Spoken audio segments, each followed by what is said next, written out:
Jornal 7 Dias. A semana em retrospectiva. A de Baio Vuns, Gustavo da Conceição, José Guerreiro, Andy Inglês, Rui de Castro. Análise e comentário. Jornal 7 Dias. Aqui na LAC. Ouvintes, votos de muito bom dia. Jornal 7 Dias, a semana em retrospectiva. Estamos presentes para a última edição referente ao mês de março de 2025, hoje em mais uma segunda-feira, dia 31 de março. Vamos aqui seguir com alguns dos temas que marcaram a atualidade nacional na última semana, para a abordagem aqui nesta que habitual produção da Direção de Informação da LAC, a técnica a ser garantida pelo Emanuel Catelina e o Ricardo Dias, e na moderação estará o José Silva. Vamos seguir no Jornal 7 Dias com a habitual presença dos nossos comentadores residentes, saudar o Enda Inglês e o Adebayo Vuns aqui em estúdio, e também de forma alternativa o Gustavo da Conceição. Bom dia a todos e mais uma vez bem-vindos. Bom dia, bom dia. Bom dia, bom dia. Muito bom dia. E bom dia também aos ouvintes da LAC. Então, vamos já seguir daqui a pouco, só partilhar os temas que vão marcar esta edição. A semana começou com o anúncio do aumento do preço do gasóleo, na última semana, logo a abrir a semana. Foi esta notícia e que continua a fazer destaque ao longo de toda a semana. Semana também marcada com a inauguração de uma fábrica de óleo alimentar aqui em Luanda, onde voltou-se a falar do aumento da produção nacional e do desafio do país a atingir a autossuficiência alimentar. É uma semana também onde os números da cólera continuaram a aumentar, mas províncias foram atingidas por este surto que está desde janeiro a marcar o país, onde também na semana foram conhecidos os números relativos aos casos de tuberculose de 2024. Esta última semana foi também assinalado o Dia Mundial do Combate à Tuberculose. Estão então lançados os temas para esta edição e começamos por olhar para os temas da semana, agora já com a leitura e análise dos nossos comentadores. Gustavo da Conceição, acordamos na segunda-feira com um novo preço do combustível. Aliás, é um comunicado que saiu mesmo no primeiro dia da semana, que é domingo, embora que o dia útil, o dia de trabalho é segunda-feira, e acordamos segunda-feira com o gasóleo a custar 300 kwanzas, anterior, ao contrário dos anteriores 200 kwanzas, uma subida de 50%. Para muitos foram apanhados, surpreendidos. Para si, Gustavo da Conceição, também foi uma surpresa o aumento do preço do gasóleo e na percentagem que aconteceu? Bom, se porventura pudesse ser uma surpresa ao nível da percentagem de crescimento do preço do gasóleo, já o mesmo não posso dizer em relação a isso, porque esse é um projeto de governo que tem avançado, que tem tido avanços e recuos. O ano passado houve uma tentativa de subir os preços, com um impacto bastante negativo na sociedade, mas desde essa altura ficou claro que o esforço do governo ia ser no sentido da diminuição dos subsídios aos combustíveis e, portanto, aquilo que estamos a assistir agora é a materialização disso. É certo que a subida do gasóleo, do preço do gasóleo, poderia ser mais gradual, quer dizer, nós subimos 1/3 do preço, não é?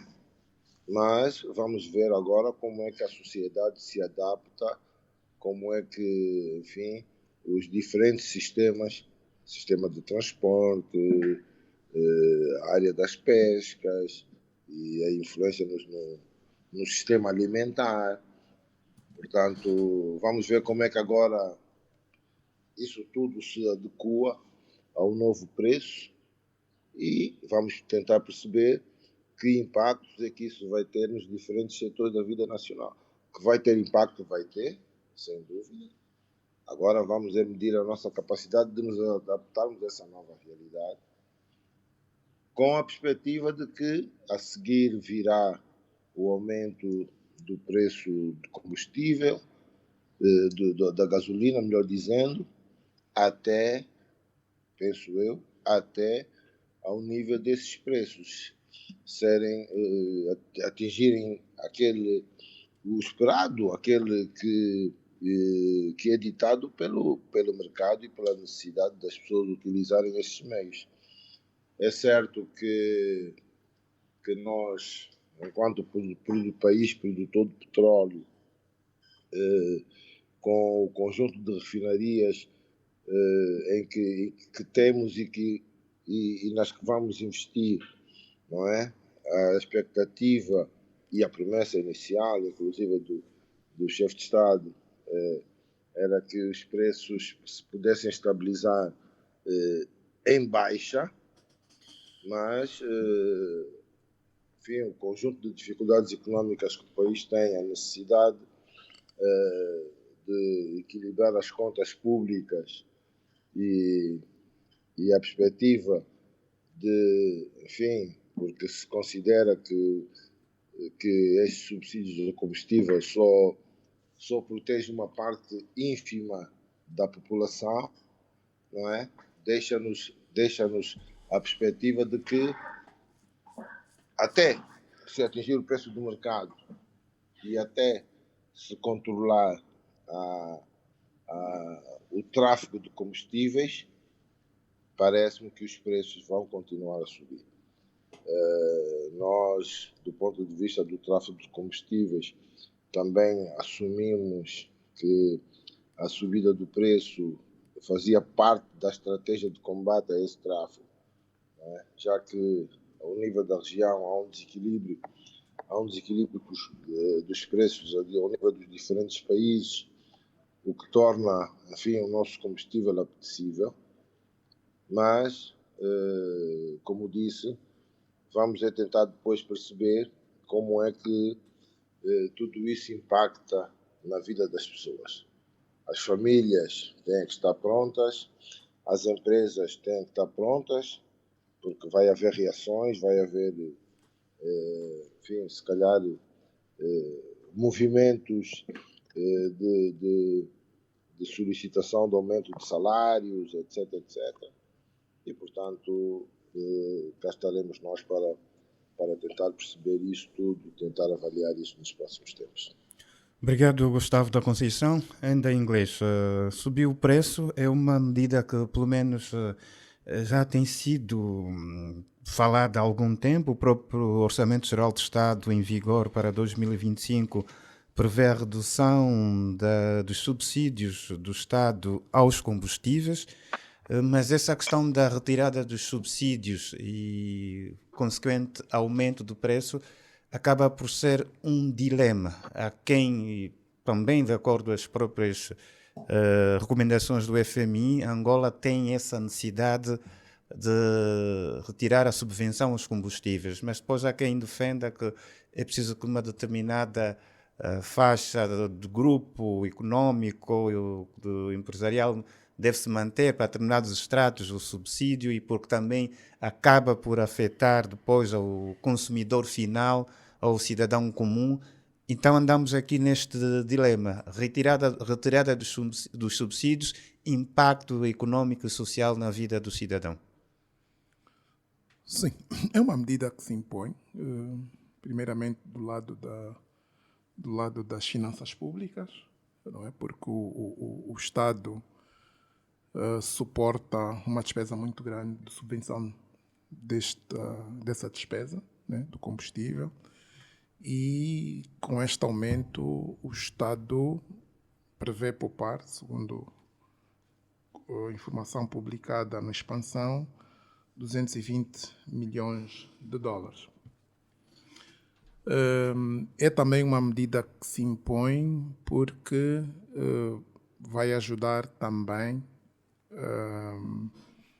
a resolver, portanto, com esta poupança, o Estado também irá ter capacidade de honrar os compromissos que tem com a Sonangol, né? Porque a Sonangol, empresa estatal, é a entidade que importa a maior parte do combustível que nós consumimos, e ao vender a um preço abaixo do preço de aquisição, de compra, obviamente tem prejuízos. E o que se sabe é que existe uma dívida muito grande também com a nossa principal empresa pública, e este ajustamento certamente que vai ajudar, não é? Agora, eu acho que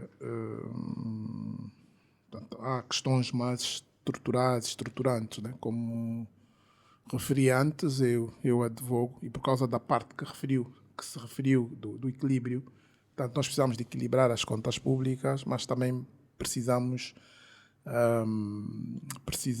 proteger alguns segmentos da nossa população. Penso que o problema está não só na dimensão da subvenção, mas a forma como a subvenção tem sido aplicada, né? Que é universal. Nós subvencionamos todos, não é? E esquecemos até nessas análises de considerar que quem suporta também uma grande parte da despesa, não é? E do consumo é o próprio Estado, não é? Porque tem uma frota muito grande, por exemplo, de automóveis, não é? Que circulam dos vários órgãos, e esta despesa, o consumo, é suportado também pelo OGE. Portanto, o próprio Estado suporta parte dessa despesa. Por outro lado, tal como a subvenção é aplicada, permite um desperdício enorme e tem contribuído também para o fenómeno do contrabando, né? Portanto, que indiretamente estamos a financiar outras economias. E, portanto, a decisão de aumento do preço ajuda a equilibrar, a resolver esse assunto, mas eu penso que se pode fazer mais, não é? Portanto, na perspectiva de melhorar até as finanças públicas, e como várias vezes tenho referido, nós devemos olhar também, portanto, mudar a forma da aplicação da subvenção, não é? No sentido de subvencionar apenas quantidades máximas, que é para o consumo doméstico, assegurar que o consumo subvencionado, porque tem que haver contrapartidas, porque essa é a grande questão da subvenção. Portanto, a subvenção não é má de todo, só é má quando ela permite desperdícios, não é? E o consumo não é orientado para a produção. Portanto, tem que haver contrapartidas, né? Portanto, devemos assegurar que o consumo, para além de proteger as camadas mais baixas, não é? Que não devem ter consumos muito elevados, porque não têm, por exemplo, grandes equipamentos, grandes máquinas, não é? Isto é possível estimar, mas devemos assegurar que essas pessoas, para além do consumo doméstico, o consumo produtivo deve ser assegurado. Isto tem que ser controlado. Portanto, eu advogo o controle, para além do aumento do preço, advogo que tem que haver o controle das quantidades, né? Para que não haja nem desperdício, para que não haja contrabando, e que asseguremos que as quantidades sirvam à produção, o esforço de produção. Por outro lado, um dos grandes problemas que também temos, e havendo desperdício e havendo contrabando, logo a conclusão que se chega é que podemos estar a importar acima daquilo que são as nossas necessidades, né? E, portanto, é preciso também avaliar se não valerá diminuir as quantidades que importamos, não é? E depois a forma, não é? As transações de compra, né? A que preço temos estado a comprar. Há outro tema, porque há um custo muito grande. Portanto, se não tivermos a adquirir o combustível ao melhor preço do mercado, também pressiona as finanças públicas. Se nós tivermos a adquirir o combustível buscando financiamento, que também é oneroso, não é? Adiciona os encargos, não é? E os impactos nas finanças públicas, eu penso que é preciso ver. E como referi, portanto, se nós estamos a importar combustíveis muito acima das nossas capacidades de consumo para uso doméstico e para a produção, não é? Que leva ao desperdício, ao contrabando, portanto, isso só poderá ser um bom negócio para quem vende combustível para Angola, não é? Quem ganha é quem vende o combustível para Angola, não é? Portanto, eu advogo que, por um lado, faz todo sentido que se façam os ajustamentos, não é? Mas que se faça, na prática, uma melhor aplicação das medidas de subvenção do combustível para enquadrar ou assegurar este equilíbrio, né? Portanto, o equilíbrio das finanças públicas e assegurar também que não haja um impacto nem económico, nem social adverso, portanto, interno, né? Portanto, penso que se olharmos nessa perspectiva, podemos estar a fazer caminho. Portanto, o que eu queria dizer é que se impõe tomar esta medida, mas não basta ficar por aqui. E não olharmos sempre naquela perspectiva, vamos acabar com o combustível, pressionando, porque esse é outro lado da questão, quando se acaba o combustível, quem sofre mais são as pessoas, as camadas mais desfavorecidas, não é? Mas, no final, esquecemos de olhar para o elefante branco, quem ganha mais. Portanto, nós estamos a assegurar um grande mercado para quem vende para Angola há bastante tempo, não é?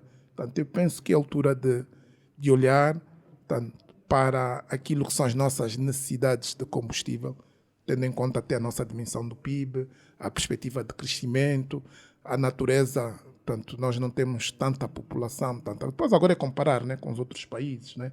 Não somos um país com tanta infraestrutura, não temos um parque automóvel também tão elevado. Portanto, eu creio que há possibilidades e oportunidades de melhoria das finanças públicas, melhorando e olhando para outras perspectivas. Costuma-se dizer, portanto, se a gente muda de perspectiva, muda também as nossas decisões, as nossas estratégias, não é? E as nossas ações, e podemos alterar o resultado. Ok.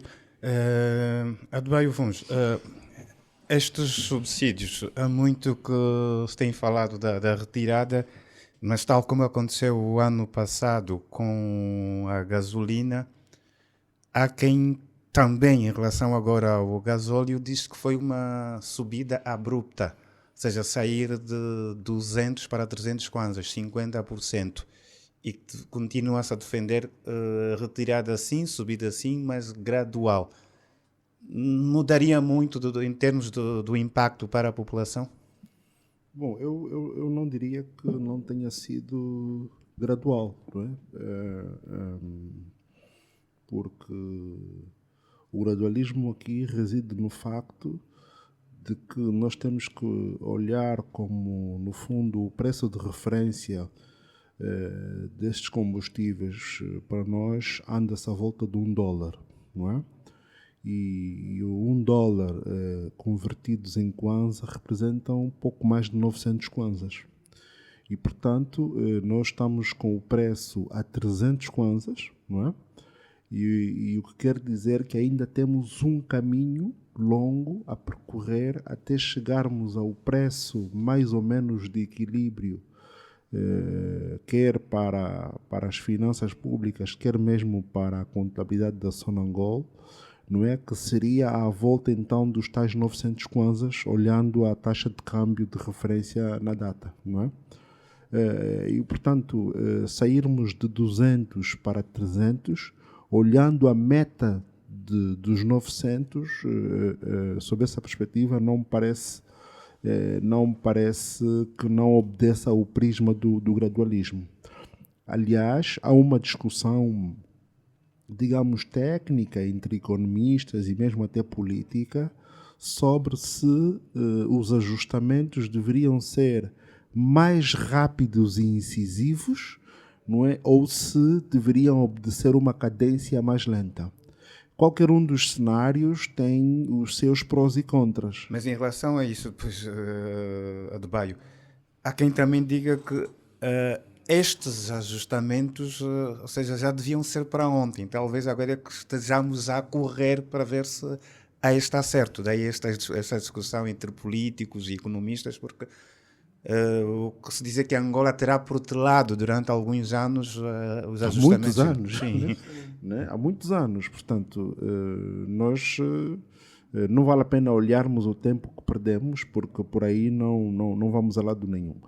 Agora, o caminho que temos que percorrer para atingir a meta do preço, vamos dizer, compatível à nossa própria realidade, não só de país produtor, embora não tenhamos refinarias com capacidade de atender à nossa demanda, e neste caso tenhamos necessidade de importar, digamos, o petróleo refinado ou combustível, portanto, se olharmos essa perspectiva, então percebemos que temos um caminho. E o debate, no fundo, continua a ser se, eu até acho que deveria haver mesmo uma discussão pública mais incisiva à volta disso, se assume-se com coragem e, como se diz, faz-se o mal todo de uma vez, e no fundo, admitir 2 ajustes e chegarmos rapidamente ao preço ideal, não é? Ou se continuamos neste caminho do gradualismo, lentamente, até chegarmos à meta dos 900. E pelos vistos, não é? No ritmo atual, não acredito, por exemplo, que antes de 2027 se chegue, né? Até porque, e aqui entram outros fatores na equação, em ano eleitoral não se tomam, obviamente, medidas impopulares, e essa é uma medida claramente impopular, embora tecnicamente seja perfeitamente justificável. Outro aspecto relevante que me parece importante não passarmos de lado, e o Enda referiu a miúdo, é a necessidade de continuarmos a ensaiar medidas para mitigar os efeitos dos ajustes, e aqui é sobretudo do ponto de vista dos preços, não é? O que quer dizer que nós temos, no fundo, 2 realidades que sofrem muito. A primeira é a dos transportes, não é? E aqui é importante, de alguma forma, acelerarmos e aumentarmos o investimento em transportes públicos, não é? Sobretudo nos grandes centros populacionais, nas cidades com maior densidade demográfica, não é? E também algumas medidas de subsidiação, não ao combustível nos termos atuais, mas se calhar há grupos específicos que produzem, e aqui não havia mal nenhum em ensaiarmos, e aqui, pronto, no fundo nós às vezes parece-me que gostamos de ficar pelo fácil, não é? Mas requer algum trabalho, algum estudo, alguma análise, mas percebermos como é que conseguimos criar mecanismos para subsidiar o combustível na agricultura, para subsidiar o combustível nas pescas, para subsidiar o combustível dos caminhões que transportam mercadorias pelo país de um lado para o outro, não é?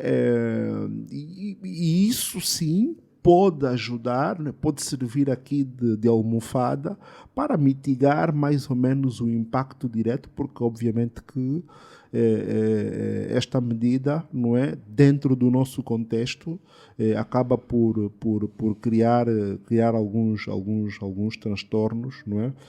Há outras medidas já mais ou menos correntes, como o Quenda, porque na verdade o Quenda obedece muito à perspectiva da retirada dos subsídios aos combustíveis e no fundo transferir renda direta aos grupos mais vulneráveis, mas eu creio que para os preços, no fundo tentarmos evitar a transmissão de efeitos sobre os preços, era importante criarmos mecanismos de proteção da produção nacional. É pequena, é pouca, e até se é pequena e é pouca, não é? Então precisamos de estudar e encontrar formas de salvaguardar esses grupos que produzem, não é? Localmente, sejam mais ou menos protegidos, porque nós, apesar de termos feito um investimento significativo nas barragens, mas a energia, do ponto de vista da sua distribuição, ela ainda não é tão acessível, sobretudo nas zonas de produção. E, portanto, a miúde, sabemos que grande parte das nossas fazendas, por exemplo, ou mesmo da agricultura familiar, vive, ou da agricultura de subsistência, ou que formas vivem de combustível que compram em condições normais, sem qualquer mecanismo de proteção. E o que nós dizemos é, se, por exemplo, no caso da agricultura, os agricultores, noutras realidades, têm outro tipo de subsídios para além desse, o que torna a sua produção mais competitiva, no nosso caso, pelo menos este, não é? Obrigado, Adebayo Vuns. Em inglês, sei que ainda quer rematar algum dado relativamente a este ponto. Vamos só passar para o nosso primeiro intervalo e vamos regressar na segunda parte, ainda a olhar para esta questão dos combustíveis, saber se também o Gustavo da Conceição ainda terá algum ponto a acrescentar relativamente a este nosso primeiro tema. Vamos então partir para o intervalo e regressamos. Até já. Jornal 7 Dias. A semana em retrospectiva. Adebayo Vuns, Gustavo da Conceição, José Guerreiro, em inglês, Rui de Castro. Análise e comentário. Jornal 7 Dias. Aqui na LAC. Estamos de volta para a segunda parte do seu Jornal 7 Dias da Semana em Retrospectiva. Aqui a olhar para a questão ainda do aumento do preço do gasóleo e toda a temática em torno da retirada do subsídio dos combustíveis aqui no país. Em inglês, parece que tinha algum dado, seja um sinal, alguma coisa que ainda ficou por dizer. Sim. Comentando um bocado aquilo que o Adebayo referiu, não é? E a questão é, por que é que nós temos que ter preços fixos de combustível? Por que é que não podemos ter preços variáveis? Não é? Por que é que nós não podemos ter preços subvencionados até uma determinada quantidade e acima, e por isso é que eu me refiro ao consumo mínimo que o Estado subvenciona, não é? E depois o resto é o preço de mercado. Por outro lado, nós temos que, ao olhar para as medidas, criar um círculo virtuoso, não é? Na prática, sim, nós estamos a perseguir, e porque precisamos de melhorar as nossas finanças públicas, queremos preços de mercado para que não haja um déficit, não é? Muito grande. Portanto, faz todo sentido. Mas sabemos que, ao fazê-lo assim, de forma brusca e mesmo no curto prazo, o que nós não acredito que tenhamos um efeito positivo, porque os preços vão disparar. Os preços vão disparar. Nós somos uma economia de rendimento baixo, as pessoas não têm tanta capacidade financeira, as empresas não têm liquidez. Portanto, o que vai acontecer certamente, vamos criar mais problemas do que já existem, não é? Agora, na perspectiva da criação do círculo virtuoso, e porque temos que fazer um equilíbrio, portanto, é necessário salvaguardar o tema das finanças públicas, é insustentável a situação que está, mas temos que fazê-lo de forma segura, não é? E o que eu advogo, porque temos aqui, e são factos, tanto desperdícios enormes e contrabando. Portanto, nós temos que atacar isso. Se nós resolvermos esse aspecto, tanto o contrabando, é o reforço das fronteiras, é verdade, e também aqui uma parte é que nem todo o contrabando, certamente pelas quantidades que vimos ouvindo, não é? Não me parece que todo o contrabando seja de combustível puro, né? Portanto, é muito provável, como se diz, é combustível batizado, não é? Mas mesmo assim, nós controlando o contrabando, e tem que ser feito, não é? Significa dizer que vamos reduzir significativamente a nossa despesa, a despesa do país.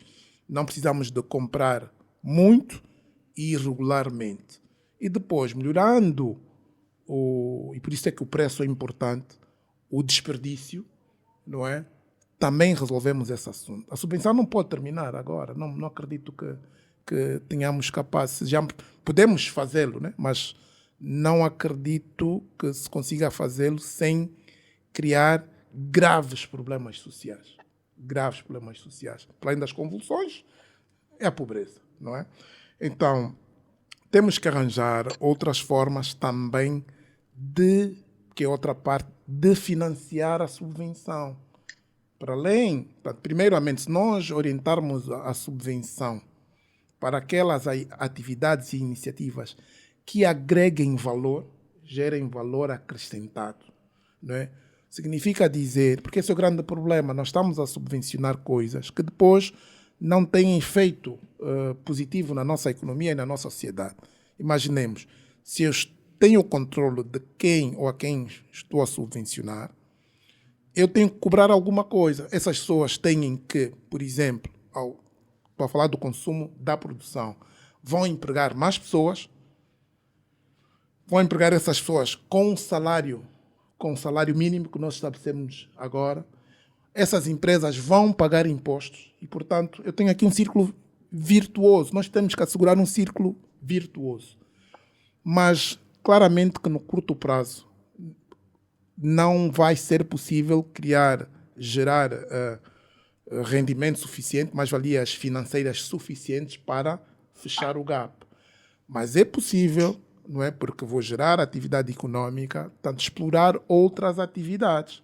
Por exemplo, parte das receitas de licenciamento de várias atividades que beneficiam da cadeia de valor dos petróleos tem que se reverter para o financiamento da subvenção. Não é? Estou a falar, por exemplo, olha, quem vende, não sei quem vende, estou só aqui a falar por alto, por exemplo, portanto, para eu abastecer nos postos de combustível, eu tenho que ter as bombas, não é? Portanto, quem é que tem esse negócio das bombas, de vender as bombas de combustível? Portanto, o próprio Estado, para assegurar o financiamento de alguma atividade, tem que ter outros rendimentos. Muita gente, por exemplo, que se diz da Emirates, né, que é muito competitiva. Portanto, a Emirates não vive só da venda de bilhetes. Portanto, eles têm outros negócios paralelos. Portanto, e aqui, por exemplo, a Sonangol, que assegura a maior parte da compra, né, da aquisição do combustível, não é? Não pode ter as mesmas regras. Não se pode aplicar a Sonangol as mesmas regras de concorrência que os outros. Não é possível, porque ela está em desvantagem. Não, o Estado não a paga, não é? Não paga a empresa, faz um esforço financeiro enorme e depois nós, olhar para a Sonangol, queremos que ela esteja sujeita às mesmas regras do mercado. Nós temos que encontrar outras formas, outros mecanismos, outros instrumentos, outras fontes para financiar esta atividade. Exato. Como referi, limitando sempre, não é? Porque para mim a grande questão não me parece, não é? Pelos dados que temos, não é? Me parece, pelos dados que temos, de desperdício e de contrabando, que estamos a importar, a utilizar combustível acima de que são as necessidades da nossa economia, né? Em benefício da nossa economia. Exato, em inglês. Gustavo da Conceição, estávamos aqui a olhar para esta medida, para além deste impacto económico e no consumidor final, aqui um olhar também para outras questões, no caso das questões ambientais, na sua perspectiva. Acredito que sim, que haja também aqui um duplo impacto ao nível do ambiente. Acreditando que este processo vai continuar, como eu acredito, e acreditando que nós vamos chegar a um momento em que o preço será o preço que o mercado ditar, também acredito nisso, estou convencido que a diminuição da subvenção deve não só apoiar as questões sociais, como os programas Quenda e outros, né? Mas também as questões ambientais, porque toda a cadeia de produção destes produtos, do petróleo e dos seus derivados, impacta no ambiente, né? Desde que se retira o petróleo lá de onde ele está, até ao momento em que os nossos motores produzem gases de efeito estufa, né? Nós estamos a impactar no ambiente e, portanto, é justo que dessa subvenção, não é? Deste diferencial financeiro que se vai obter com a diminuição da subvenção, se façam também investimentos ao nível do ambiente, se melhore a nossa qualidade de vida, se calhar com ofertas de mais transportes públicos e com iniciativas que possam encorajar as pessoas a deixar os carros de lado, a fazer essa tal poupança de combustível, deixando as viaturas de lado e utilizando mais transportes públicos, mais alternativas de transportes públicos, pelo menos nos grandes centros urbanos. E, portanto, ao fazermos esse exercício, o ambiente também sai a ganhar. Ok, Gustavo. Adebayo, há várias reações vão acontecendo depois deste anúncio. Por exemplo, a Associação dos Transportes Rodoviários de Mercadorias de Angola, a Troma, considera que o aumento terá efeito no consumidor final. A própria Troma falou que também haverá alguma alteração em termos da estrutura de custo da programação feita por esses transportadores no início do ano. O Adebayo diz há pouco tempo que poderia ser um daqueles segmentos que de alguma forma poderá beneficiar de alguma medida em termos de subvenção, mas também o próprio Ministro dos Transportes, Ricardo de Abreu, também a admitir que este aumento terá um impacto sim no consumidor e portanto aqui está a ser estabelecido um diálogo com as várias associações. No caso também os taxistas reagiram e disseram que por enquanto não haverá subida do preço da corrida, ou seja, está-se a tentar procurar um equilíbrio que vai se manter ou será difícil? Pelo menos nesta primeira semana não sentimos muitos efeitos, né, desta medida ainda. Eu acho importante que a nossa sociedade se habitue ao processo de negociação, não é? E negociação aos vários níveis, não é? E, portanto, uma medida como esta tem impacto, mas os preços são calculados, não é? E há ponderadores e variáveis na definição de preço. E, portanto, o normal seria, não é? Olhar-se para a variável do combustível na definição do preço e o ajuste ser feito na proporção do que aconteceu na alteração do preço do combustível, não é? E não termos exercícios altamente especulativos, não é? Como muitas das vezes acontece, não é? Porque infelizmente há na nossa sociedade e na economia de uma maneira, ou no mercado de uma maneira geral, também entidades que no fundo são digamos, aproveitadores. Pode ser encarado como sendo um exercício normal da própria economia, mas, em bom rigor, era importante que os ajustamentos, sobretudo aqueles serviços, neste caso, que sofrem diretamente o impacto do ajuste que foi feito agora ao preço do gasóleo, não é? Que o façam dentro de uma lógica mais ou menos racional e não numa base meramente especulativa, para que o ajuste seja efetivamente proporcional. E se seguirmos essa base como exemplo, provavelmente então, mesmo que haja ajustes noutros preços, eles vão ser de alguma forma razoáveis e suportáveis para o consumidor final. Agora, é importante que, na senda daquela discussão que eu enunciei no início, que haja aqui algum exercício de previsibilidade, não é? Portanto, há um programa de ajustamento gradual de preços. É mais ou menos expectável que venham a ocorrer este ano e, quiçá, no próximo ano, outros ajustamentos. E, portanto, o ideal era que houvesse aqui maior previsibilidade, não é? E isso ajuda as pessoas a estarem mais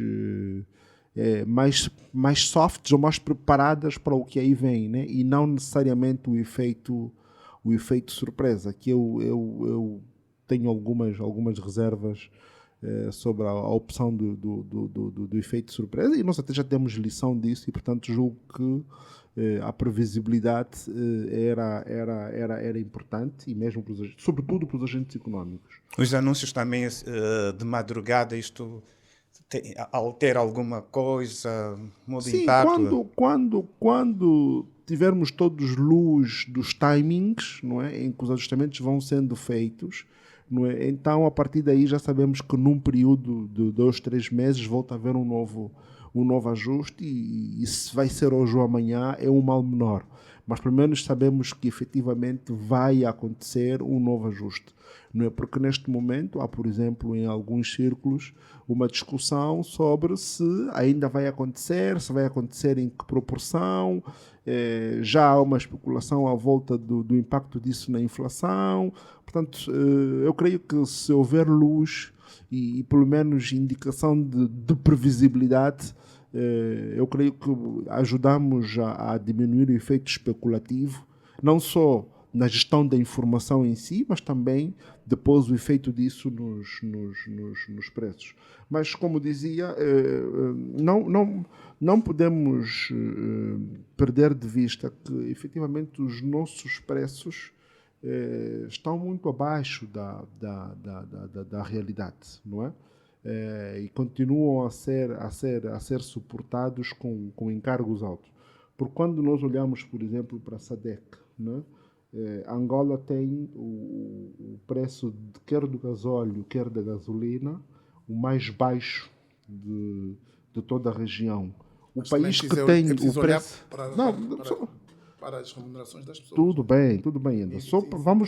Tá bem. São variáveis que podemos colocar sempre por cima da mesa, mas eu dizia que o país a seguir que tem o preço mais baixo a seguir ao nosso é a RDC, e na RDC o preço quer do gasóleo, quer da gasolina anda exatamente à volta de $1, que é o preço tido em Angola como ideal e de referência, que ajudaria exatamente a mitigar o efeito do contrabando, pelo menos o efeito econômico do contrabando, porque grande parte do nosso contrabando de combustível até é mesmo para o Congo, onde o preço estaria mais ou menos no nível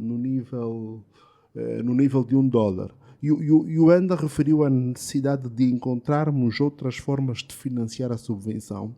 E eu continuo a insistir que, no quadro não só do comércio regional, nós deveríamos criar condições para termos a Sonangol a vender combustível noutros países. E se efetivamente nós estamos a importar ligeiramente acima da nossa cota, da nossa necessidade real, esse excedente, em vez de ser aproveitado no circuito de contrabando, deveria ser canalizado em condições, vamos dizer, normais, não é? E sendo comercializado pela Sonangol ou por algum outro veículo que o Estado possa criar e que nos permita então obter receitas para contrabalançar a nossa própria subvenção. Fechamos. Sim, ainda muito rápido, temos que fechar este capítulo. Sim, eu concordo, não é? Mas isso requer que sejamos também eficientes, né? Porque nós não refinamos grande parte daquilo que consumimos. Compramos no mercado externo, onde os outros compram. Provavelmente, ao risco, né, de comprarmos ainda mal, não é? E muita da compra é financiada com financiamentos também, com condições muito menos competitivas. Portanto, isso é preciso equacionar, né? Eu acho que, olhando, portanto, é possível, mas há uma condição. Mas o José Silva referiu-se a um aspecto dos transportes públicos e sobretudo o transporte público, o transporte De mercadorias. informal, não é? Sim, os taxistas. Primeiro é que portanto, o combustível é fundamental para a formação dos preços, não é? E quando se formam os preços, geralmente há sempre, portanto, os empresários estabelecem uma margem há sempre uma margem, né? O que pode acontecer é que primeiramente esse ajustamento absorve a margem dos empresários e eles não têm necessariamente que ajustar os preços, né? Mas, por outro lado, mesmo que ajustem os preços, nós temos também que assegurar, e por causa da questão da subvenção, que estas operações, ou este mercado que gera também muito dinheiro, portanto, essas pessoas sejam mais reguladas ou regulamentadas e que paguem impostos. E que empreguem de forma adequada, digna, determinadas pessoas. Se isso ocorrer, o que eu advogo sempre assim, não há almoços grátis. Portanto, eu vou subvencionar e, para além de subvencionar, até posso deixar aumentar o preço, mas eu tenho que assegurar que, tudo bem, o Estado vai ganhar também. Portanto, aumentando o preço e eu cobrando impostos, aumenta a minha base tributária, eu vou arrecadar impostos. Para além de arrecadar impostos, quer da atividade, quer das pessoas que funcionam lá, portanto, se eu aumento o emprego, vou gastar muito menos em Quendas, em programas, por exemplo, como Quenda. Portanto, como referi, isso tem que se criar um círculo virtuoso, mas com operações muito cirúrgicas. Portanto, fechamos este capítulo dos combustíveis, do gasóleo.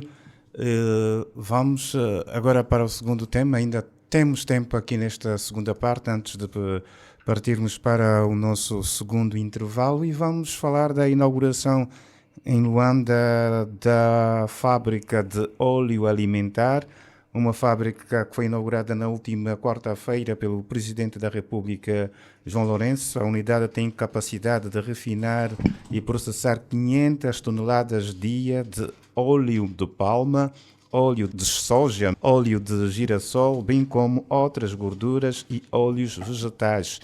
É uma fábrica que também vai empregar uma média de 800 funcionários. Está localizada na zona da Boa Vista, aqui em Luanda, junto ao Porto de Luanda. Gustavo da Conceição, fábrica de óleo alimentar é um daqueles produtos que se considera essencial para a nossa dieta alimentar. Gustavo, mais uma fábrica de produção nacional que fazia falta, e sobretudo porque vai produzir, para além de óleo vegetal, óleo de palma, óleo de girassol, estava a fazer falta. Sem dúvida, sem dúvida. Essa é uma boa notícia, essa é uma grande notícia, é uma grande novidade. Como sabemos, o óleo alimentar é dos produtos mais usados nas nossas cozinhas, pelas nossas famílias, e ter uma fábrica com essa capacidade e a produzir diferentes tipos de óleos que entram na dieta nacional é realmente uma boa notícia. É uma boa notícia para as pessoas, é uma boa notícia para a indústria nacional, porque ela cresce, e é uma boa notícia porque uma fábrica deste tipo constitui sempre uma oferta de emprego que não é negligenciável, não é? O que auguramos hoje é que tudo corra bem, tudo continua a correr bem, e que tenhamos os objetivos para os quais a fábrica foi concebida atingidos em breve, para termos esse impacto positivo ao nível da disponibilidade nos nossos mercados de um produto que, produzido aqui, seguramente será competitivo ao nível dos preços.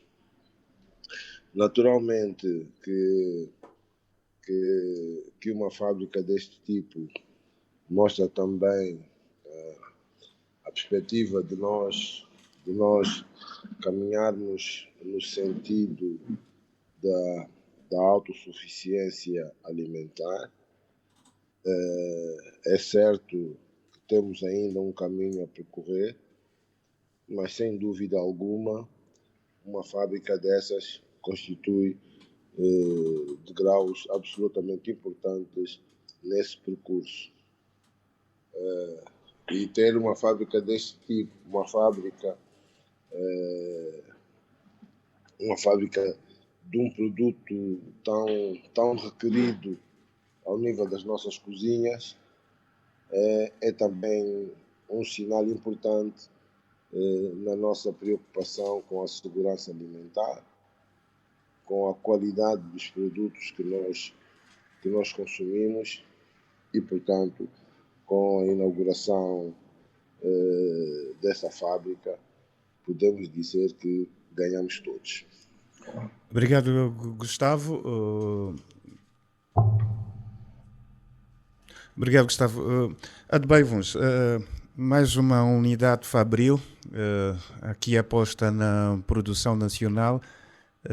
Produtos como girassol ou a palma e também a soja, que são culturas porque a nível, por exemplo, aqui da LAC, no programa Vetor, recentemente abordou o relançamento da produção destas culturas. Já houve uma tradição, por exemplo, de Angola produzir girassol, o óleo de palma, ou seja, a fileira destes produtos que hoje não há tanta evidência, mas tem estado a defender o relançamento da produção destas culturas. Corremos o risco, com essas 500 toneladas dia, de não atingir estes números face depois a não disponibilidade de matéria-prima. Podemos até fazer um paralelismo com o que acontece com a indústria têxtil, onde as fábricas foram inauguradas, mas depois há este déficit em termos da produção local de algodão, por exemplo, para fornecer às fábricas. Do ponto de vista destas matérias-primas, há este desafio também. É uma vantagem, ou pelo menos é uma oportunidade grande que a fábrica vai gerar para os produtores agrícolas, não é? E sobretudo para esses produtos. Portanto, embora no caso, por exemplo, do óleo de palma, ou seja, a plantação de palmeiras, seja um processo que leve algum tempo, não é? Eu não sei se nós temos produção local suficiente para atender, digamos, a demanda da fábrica ao nível do óleo de palma, não é? E é sobretudo o produto onde eu tenho mais receios e provavelmente o recurso à importação em volumes para atender à necessidade da fábrica, pelo menos os níveis, a capacidade de produção real da fábrica, eu creio que isso tudo deve estar acautelado, mas deve estar muito acautelado, suportado ainda pela importação dessas matérias-primas. Mas sem dúvidas que constitui uma oportunidade soberana para fazermos expandir aqui algumas culturas. Noto em particular a cultura do girassol, porque no caso da soja, não é, a fábrica vai acabar por competir com a pecuária, não é? Onde acaba por ser um produto que também tem uma grande procura, principalmente ao nível da pecuária, e embora exista alguma produção nacional, não sei se temos também aqui a capacidade, mas sem dúvidas constitui uma boa oportunidade, não é? Inclusive com mecanismos de vendas e compras de produção por antecipação, o que permite então que os próprios produtores se sintam mais estimulados a aumentar, não é, aumentar a sua própria produção, não é? E isso, digamos que no médio e longo prazo poderá gerar aqui um efeito multiplicador. E, portanto, é um investimento avultado, significativo, não é? E que deve ser estimulado e merecer a proteção. Daí, de resto, não é que, para confirmar mesmo isto, apesar de ser um investimento privado, não é? De resto, foi inaugurada pelo Presidente da República, no fundo, para servir aqui de elan e de estímulo, não é, ao investimento privado a continuar, digamos, a identificar, sobretudo ao nível da indústria transformadora, e que, como vemos, gera sempre um impacto significativo na criação de postos de trabalho, não é? Portanto, estamos a falar aqui de uma fábrica com cerca de 800 empregos diretos. E se olharmos para os empregos indiretos, e aqui é sobretudo a agricultura e as cadeias de logística para abastecerem a fábrica, então os números poderão ser seguramente quase o dobro. Portanto, é um investimento louvável, não é? Obrigado, Baivuns. Vamos agora partir para o segundo intervalo e daqui a pouco voltamos para continuarmos a abordar esta questão da produção nacional, a inauguração desta fábrica de óleo alimentar. Estamos com o Jornal 7 Dias à Semana, em retrospectiva. Jornal 7 Dias, a semana em retrospectiva. A de Baio Vuns, Gustavo da Conceição, José Guerreiro, em inglês, Rui de Castro. Análise e comentário. Jornal 7 Dias, aqui na LAC. Estamos de regresso para a terceira e última parte deste Jornal 7 Dias, a semana em retrospectiva, a abordar ainda o nosso segundo tema, produção nacional, a inauguração desta fábrica na última semana.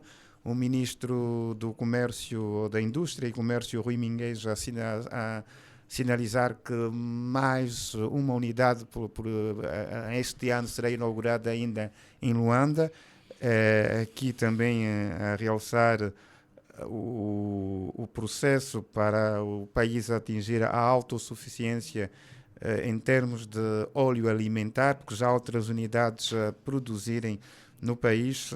Em inglês, com esta inauguração, outra que se prevê pelo menos a nível do óleo alimentar, tal como já se chegou na água de mesa, e este discurso muito otimista do aumento da produção nacional e no médio, curto prazo podermos atingir a autossuficiência alimentar. Estaremos muito próximos disso ou quer os exemplos da água e agora do óleo alimentar serão ainda poucos para podermos falar em autossuficiência alimentar no curto, médio prazo? O que não há dúvida é que estamos no caminho, né? Estamos no caminho certo. A realização e a implementação deste projeto industrial é uma clara evidência, né, das possibilidades que existem neste domínio e que é possível fazer. Portanto, o primeiro aspecto positivo é que temos mercado, há confiança de investidores privados, confiança e compromisso, né, na nossa economia, que algumas políticas públicas têm permitido a realização deste investimento, que é um investimento importante, de grande porte e com potencial de grande impacto, desde logo a nível do emprego. Falou-se aqui em 800 empregos diretos. A vantagem de se criar uma indústria é que permite também elevar o nível de qualificação técnica das pessoas, as skills, não é? Trabalhar numa indústria é diferente de trabalhar no campo, não é? Nas condições que nós operamos. o que ouvimos é que há uma percentagem muito elevada de trabalhadores angolanos, para não falar também mesmo antes da operação da fábrica, a própria construção da fábrica terá gerado alguma, portanto, economia positiva local. Temos aqui a possibilidade de, como bem disse o Adebayo, de ajudar a promover outras iniciativas ao longo da sua cadeia de valor, não é? E, sobretudo, promover a produção de muita matéria-prima que essas indústrias ou indústrias desta natureza utilizam, não é?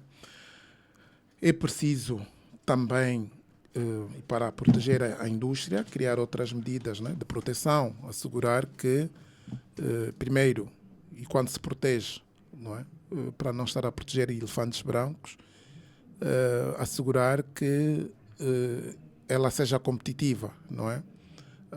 Porque nós, apesar de criamos agora, temos essa, e não é a única indústria de produção de óleo ou refinação de óleo alimentar, precisa assegurar que os produtos vindo de fora sejam menos competitivos, não é? Obviamente que num contexto atual é mais difícil pelas regras da OMS, mas há formas de assegurar isso, não é? Por via tarifas, barreiras tarifárias ou não tarifárias, não é? Agora, também com a implementação de indústrias, há sempre, em princípio, a possibilidade de poupar dívidas com a importação de produtos acabados, não é? Sim, porque a lógica é, se nós produzirmos cá e se produzirmos de forma eficiente, em vez de estar a comprar produtos acabados que ajudam a financiar outras economias, criar empregos noutras economias, ao comprar matéria-prima, criamos cá emprego e, em princípio, volto a dizer, e porque temos até algumas condições para produzir de forma eficiente, desde logo a regulamentação no âmbito do investimento privado, não é? Há benefícios fiscais. Nós também, para além do combustível, que é barato, mais barato da SADC, como disse o Adebayo, referiu o Adebayo, em princípio também a nossa eletricidade e a água, não é, são baratas. Portanto, e, em princípio, temos todas as condições para tornar esses investimentos rentáveis, competitivos e, depois do tempo de carência, pagarem impostos, não é? Também. Agora, há também sempre riscos, né, associados a estes investimentos, não é? É que, em princípio, poupamos divisas na importação de matéria-prima de produtos acabados, mas para manter essas indústrias a funcionar, para além de adquirir matéria-prima, essas indústrias funcionam muito com mão de obra especializada, não é? Se nós não assegurarmos um leque ou capacidades locais internas de pessoal técnico para assegurar a indústria a funcionar, vamos gastar novamente divisas com a contratação de expatriados para a operação da indústria, alguma assistência técnica, seguros e consultoria, não é? Portanto, faz todo o sentido que, como contrapartida dos benefícios fiscais e das condições que se criam para instalar essas indústrias, hajam então calendários, não é, muito rigorosos para assegurar que no médio prazo esta e outras atividades industriais sejam asseguradas por angolanos, por exemplo, e que não gastemos muitos recursos com a compra de serviços ao exterior, porque é fundamental esse aspecto. Um outro aspecto que também afeta a nossa atividade produtiva e muito acentuada e voltada para o comércio é que, Portanto, costuma dizer, parece até que há um complô de angolanos estrangeiros para exportar capital, não é? E de várias formas. Portanto, por um lado, portanto, e vou aqui me focar a atividade económica lícita, não é? Porque o que é que acontece? Quer na atividade de comércio, que é a maior parte da nossa atividade económica, há muitos conflitos de interesse, né? Nós temos que assegurar que conseguimos adquirir tudo o que importamos ao preço mais competitivo possível. O que acontece é que os operadores econômicos criam entidades lá fora, portanto, compram diretamente os fornecedores. Portanto, nós praticamente há sempre intermediários, há conflitos de interesse muito sérios. Portanto, nós compramos sempre a preços muito elevados para assegurar o quê? Que o dinheiro vá para fora. Portanto, isto aqui funcionando ou não, as pessoas já ganharam. E, portanto, um dos graves problemas que nós temos aqui é isto. Portanto, criam-se todos os mecanismos, portanto, até parece que há uma máquina para enxugar divisas, não é? E de várias espécies. Portanto, um deles é esta aquisição, a aquisição pelo comércio, de um lado, portanto, a venda, a compra de produtos mesmo acabados ou até matérias-primas serve para exportar capital. Portanto, nós temos que arranjar formas de ver isso. Por outro lado, há também, depois, né, a venda não a venda, a transferência dos próprios lucros, dividendos, mas não menos importante, que é preciso também começar a avaliar, muitos empresários angolanos e sobretudo estrangeiros, não é, realizam a sua atividade com crédito não só bancário externo, mas também comercial.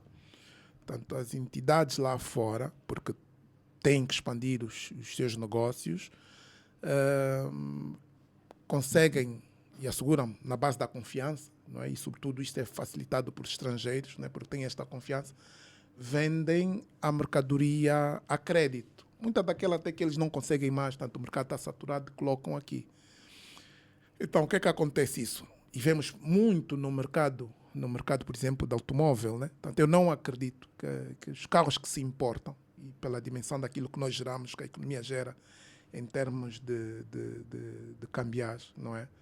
Quer dizer, que nós teríamos a capacidade de importar todo o parque automóvel que nós temos. Portanto, aquilo vem, a consignação, mas já está aqui. Portanto, é uma venda que vai acontecer à medida que a economia vai gerando recursos, portanto, aquilo é canalizado. Portanto, isto acontece em tudo. Portanto, tem que também haver algum controle neste sentido. Depois, para não falar das próprias famílias e das próprias, na sequência de algumas políticas que foram gizadas, em que, quer dizer, nós para pouparmos em divisas temos que ter dinheiro lá fora. Portanto, quando podíamos fazê-lo a partir daqui. Devia haver condições de poupar em dólares e, sobretudo, para aquelas empresas. Nós temos empresas de serviço em setores que geram divisas, que é o caso do setor petrolífero e até diamantífero, né? Vendem em dólares. Portanto, para conseguirem receber algum dinheiro, têm que abrir contas lá fora. Portanto, nós temos que alterar isso. Isto portanto, já não é possível de suportar. Está a ver? Portanto, há um conjunto, e para tudo isto funcionar bem, portanto, há um conjunto de medidas e de instituições que têm que estar em sincronia, né? para que possamos ter os efeitos positivos que esperamos. Por exemplo, portanto, não está certo agora, e temos que estar à espera, né? Ver se, de facto, com a inauguração dessa indústria, nós vamos ter preços de óleos mais baixos. Tem que ter este impacto, não é? Se com a inauguração desta indústria nós vamos mesmo poupar em divisas. Portanto, alguém tem que monitorar isto. Exato. E em relação a esta questão dos preços mais baixos, foi colocado o Presidente da República, que falou aos jornalistas no final da inauguração, e o Presidente apontar que a baixa de preços estava condicionada também a vários fatores. Adebayo, mais produção nacional, mas há uma questão que se tem levantado relativamente à produção nacional, é a qualidade daquilo que é colocado no mercado em termos de produção nacional. Já estamos a ser mais competitivos e nós, enquanto consumidores, começamos a valorizar mais o produto nacional. Nós podemos criar condições para haver medidas e instituições que se ocupem do controle de qualidade da produção nacional de uma maneira geral. Mas eu creio que nesta altura, honestamente, não é, do meu ponto de vista, a prioridade. A prioridade é aumentarmos a produção nacional, não é? Porque primeiro a nós, quantidade, depois olhar para a qualidade. Podemos caminhar quase em paralelo, mas a nossa prioridade e o nosso foco deve ser aumentarmos a produção nacional e não permitirmos, tal como o Wenda se referia, continuarmos capturados aqui por grupos que criam esquemas, não é, que acabam por criar mais dificuldades e distorcer completamente a nossa economia, retirar a oportunidade de emprego às pessoas e, portanto, é esperar que iniciativas como esta indústria ajudem mesmo a massificar e a aumentar a produção de certas fileiras, não é? Aquelas que referimos há bocado. Portanto, é muito importante que, não é, consigamos sentir um boom na produção de soja, na produção de girassol e de outras matérias-primas que possam alimentar essa indústria, não é? E tal como dizia o Wenda, no final do dia, não é? Isso tem que se repercutir no preço do produto, não é? Nós hoje temos os preços do litro do óleo alimentar à volta dos 2.500, 3.000 kwanzas. Quer dizer, absorve muito do agregado, não é? Ou do rendimento das pessoas. E o produzido internamente mesmo. Exatamente, não é? Porque quando olhamos depois ainda para outro tipo de óleos, como o azeite, o preço é estratosférico. E lá está, não é? Neste momento, ao nível do mercado internacional de azeite, há alguma escassez, sobretudo por causa de algum stress que houve com a Espanha, que é o maior produtor mundial de azeite.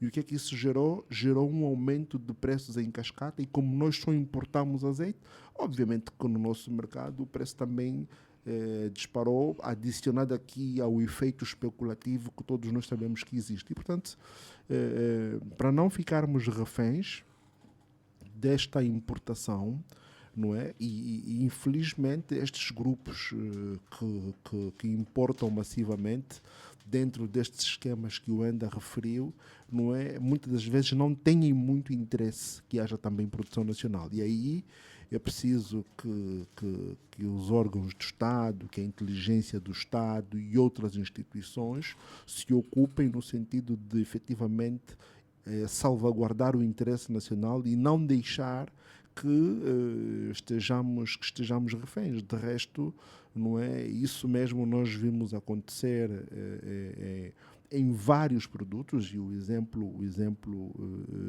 não obstante o nosso boom demográfico, mas o exemplo dos frangos e conchas, e como eu gosto de dizer, e outros produtos desse nível, não é? Nós só massificamos a essa importação em detrimento de promovermos a produção nacional, porque efetivamente há grupos que estavam a tirar e continuam a tirar muito rendimento, não é? Porque quando nós olhamos para o volume de divisas que sai, é assustador que a mercadoria que entra não corresponde aos mesmos números, não é? E pior do que isso, também sabemos que em alguns desses produtos também há contrabando, nomeadamente para a RDC. E, portanto, há aqui, nós estamos numa espécie de amarra, não é? E sobre a qual precisamos estar atentos e irmos desfazendo alguns nós, não é? Mas, sem dúvidas, a produção nacional é um caminho incontornável, não é? Obrigado, Mas o curioso é que nós gostamos de comparar o preço do combustível, como fez agora aqui na SADC. Ninguém compara o preço dos alimentos, né? Sim. Ninguém compara, isso não importa, porque fica mal. Mas há países, pelo menos em termos de produção de alimentos a nível da região, que já atingiram em determinados produtos, né, a questão da autossuficiência, né, e têm preços mais razoáveis, pelo menos em termos do mercado local. Né, Sim, mas é importante comparar também, porque eu não posso comparar só um elemento, está a ver? E por que razão? Porque alguém está a beneficiar, Pois, não é? e eu vou passar uma questão ao Gustavo. O Adebayo e o Ender referiram-se aqui a estes grupos, uns até bem identificados. Falava-se muito em máfias da importação de determinados produtos. Tivemos o caso dos ovos, da farinha de trigo, mas vamos sentindo um bocadinho agora um processo inverso. Quer neste exemplo da fábrica de óleo alimentar aqui inaugurada na última semana, mas também falou-se na última semana de um projeto de uma grande infraestrutura pecuária que está a ser instalada na província de Malange para a produção de suínos, também um investimento chinês, quer este de Luanda, são investimentos estrangeiros, Gustavo. Podemos sentir uma inversão, ou seja, ao invés destes grupos estrangeiros optarem pela importação, começarem a apostarem na produção interna? Esse é o caminho. Esse tem que ser o caminho. A questão é esta. A questão é que nós não podemos, nós que estamos a tentar equilibrar as contas públicas, a pedir sacrifícios aos cidadãos, não podemos ver as nossas divisas desperdiçadas com aquilo que nós podemos realizar aqui no nosso país. O investimento estrangeiro é bem-vindo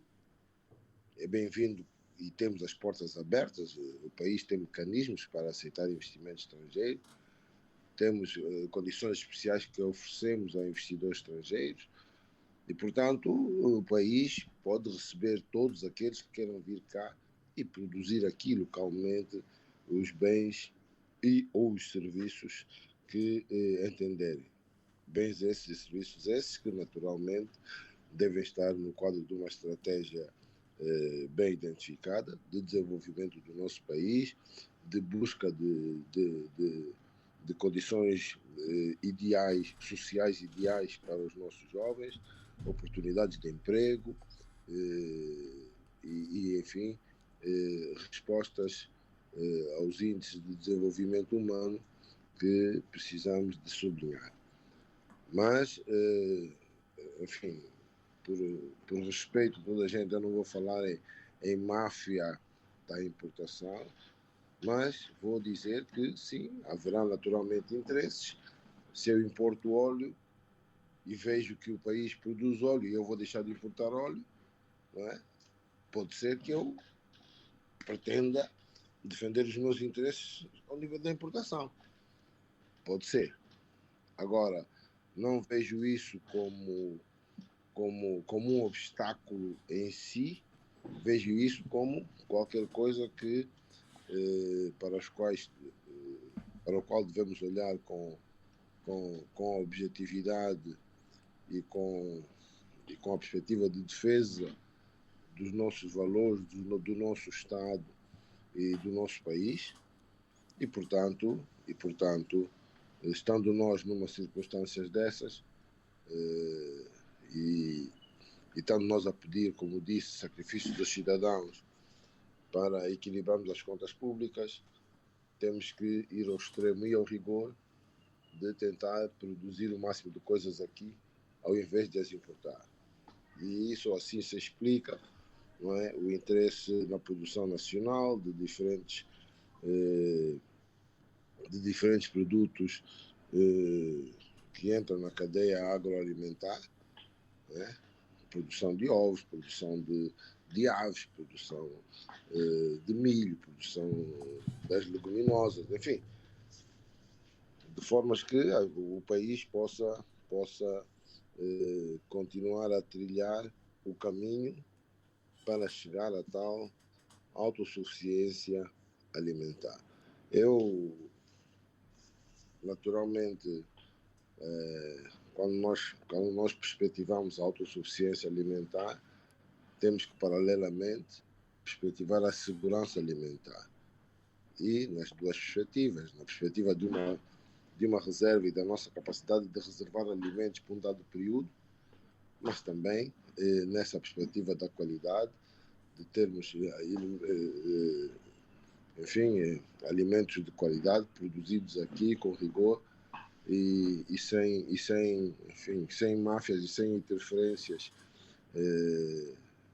de outros valores, e sabemos que isso acontece em todo o mundo, e aqui, como temos alguns limites ao nível da nossa capacidade de controle de qualidade, por vezes passam-nos muitas coisas que nós consumimos e que possivelmente não deveríamos, mas que, por via da produção local, podemos também ultrapassar.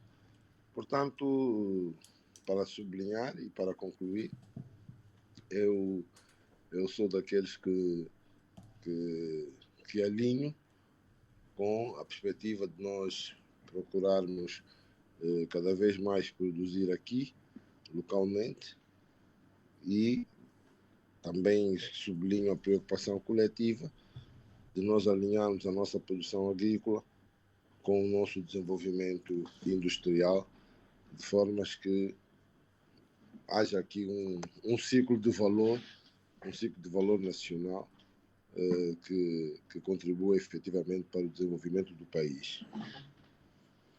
Gustavo, obrigado. Ainda vamos fechar este capítulo da produção nacional.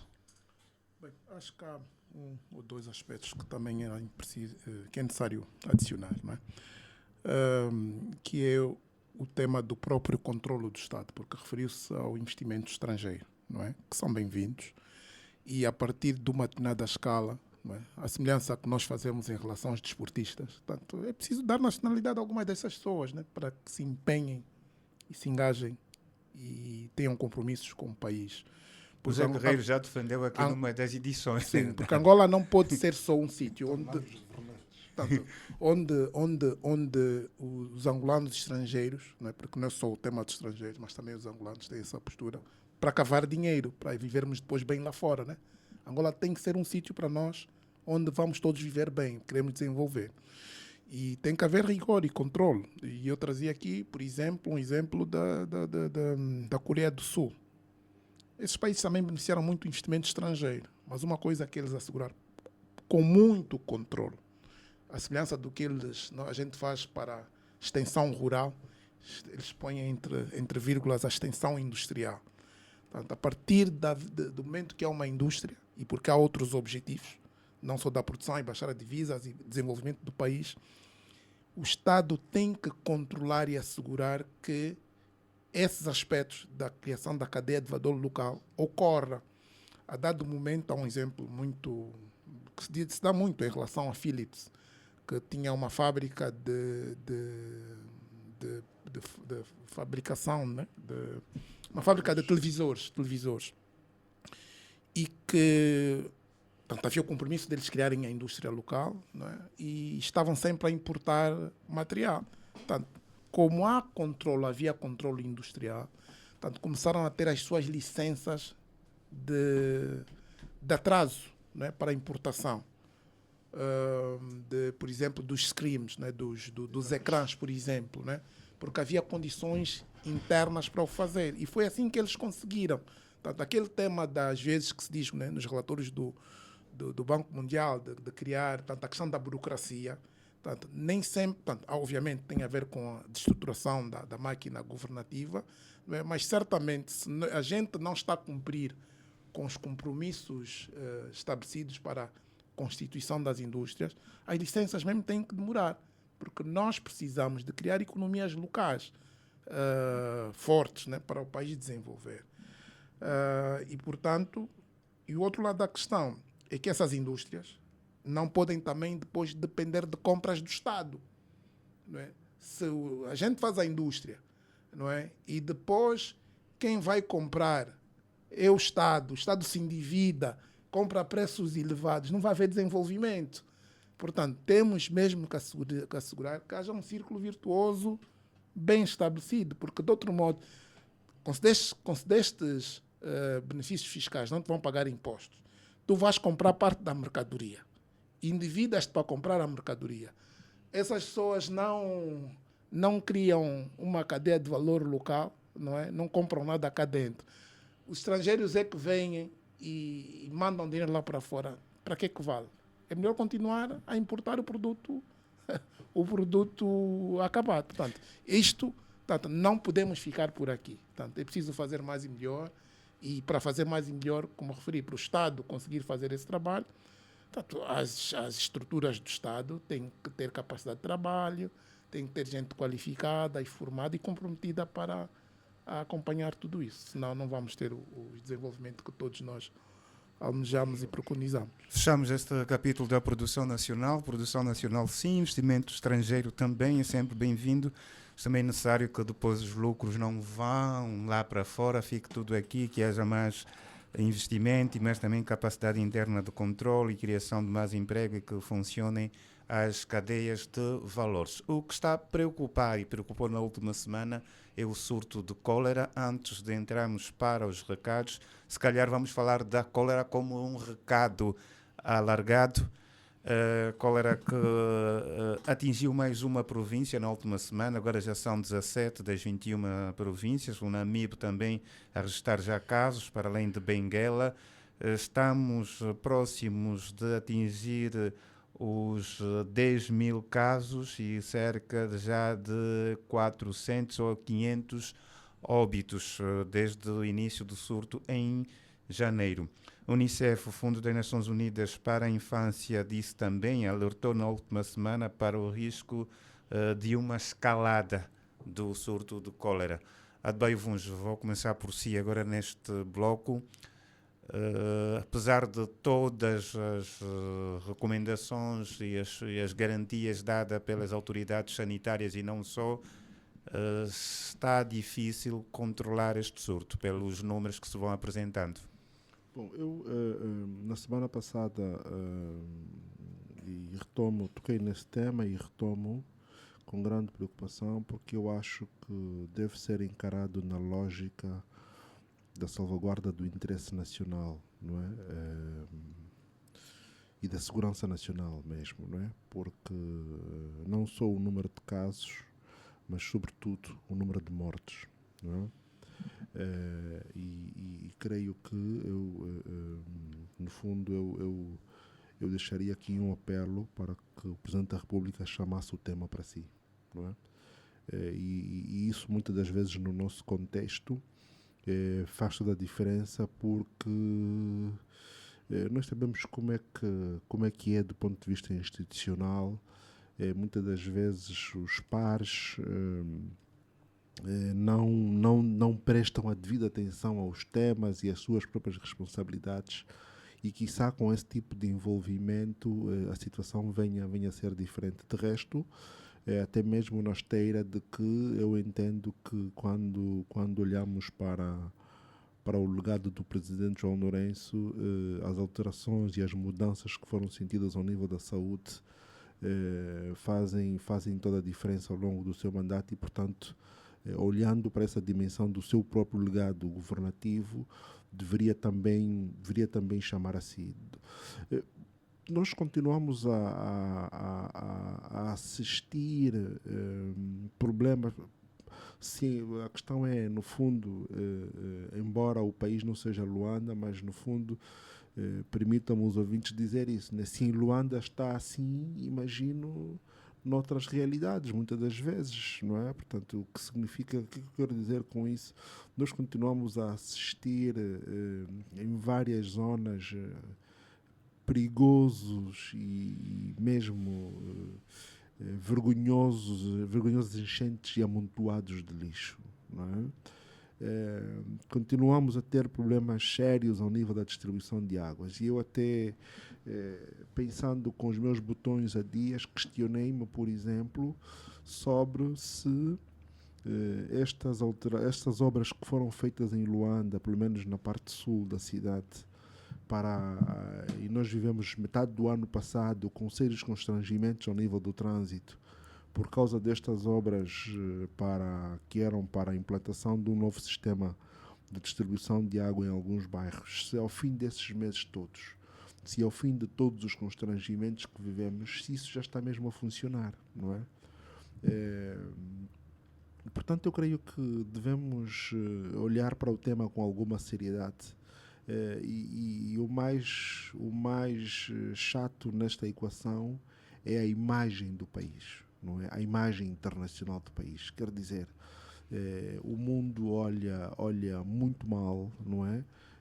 Para nós já sofremos o estigma, digamos, de um continente com sérios problemas de instabilidade, de pobreza, de corrupção, e vemos-nos com esse tipo de epidemias, não é? Só piora a nossa imagem. E, portanto, eu creio que e mesmo face a esse risco da situação poder escalar e virar quase, não diria incontrolável, mas numa situação ainda mais perigosa. Portanto, eu creio que as autoridades e a liderança política, neste caso o chefe de Estado, deveria, digamos, se nos permitem, olhar para o tema